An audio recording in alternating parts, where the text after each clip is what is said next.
Most of us are not feeling awesome today, so I'm gonna make some homemade bone broth. So to get that started, I'm gonna make a whole chicken for dinner. And so I am gonna spatchcock this chicken because it cooks a whole lot faster and a whole lot more evenly when you do it that way. So I'm gonna show you how to do that.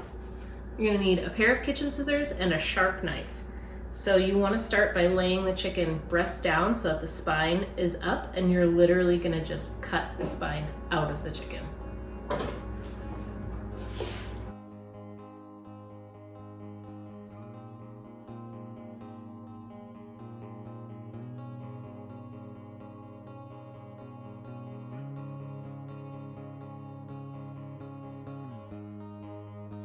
So I'm gonna take that and I'm just gonna put it right into my Instapot. And then there is a bone in here, actually it's probably a piece of cartilage right here, that you wanna just cut with the tip of your knife just to kind of separate it so that your chicken can kind of split in half. So flip your chicken over and just lay it flat like that. And that's a spatchcock chicken. For my bone broth, I save a bag of kitchen scraps. So whenever I cut up a carrot, an onion, or celery, I throw the scraps into a bag, keep it in the freezer, so that the next time I'm ready to make bone broth, I've got a bunch of vegetables to just throw in here with all of my chicken bones.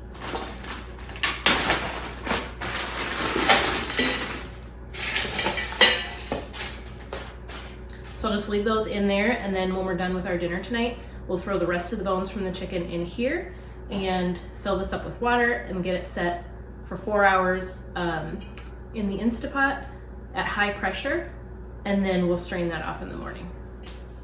Now I need to season my chicken before I put it in the oven. My favorite seasoning to use for whole chicken is just some salt and pepper, garlic powder, onion powder, and Italian seasoning. So I'm just gonna sprinkle those all over the chicken.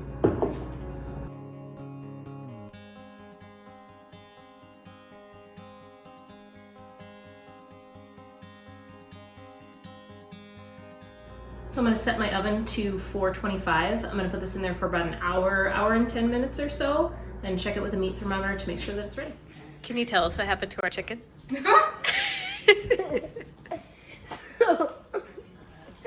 So the chicken was in the tray, and my mom was pouring water on it, and it just shattered, and a whole bunch of pieces just like fell on the bottom of there. There's still more, but like there was only like, it's still hot. It's probably still hot, yeah. So like, and there was still like a few like big pieces, and we could save the chicken. We just popped it out, and once she took it out, they just fell through the cracks. So we couldn't eat the chicken, but we still Stripped it for bones. sure did. So in case it wasn't clear what happened to our chicken, I went to baste it and I noticed that there was not a whole lot of liquid on the bottom and it was starting to burn. And so I thought I'll just add some more water to the tray and that'll take care of it. It never occurred to me that I can't just put cold water into a 400-degree pan, glass pan. So I poured the water in and the whole thing shattered. Dropped the glass and all the juice to the bottom of the oven. So our dinner was ruined.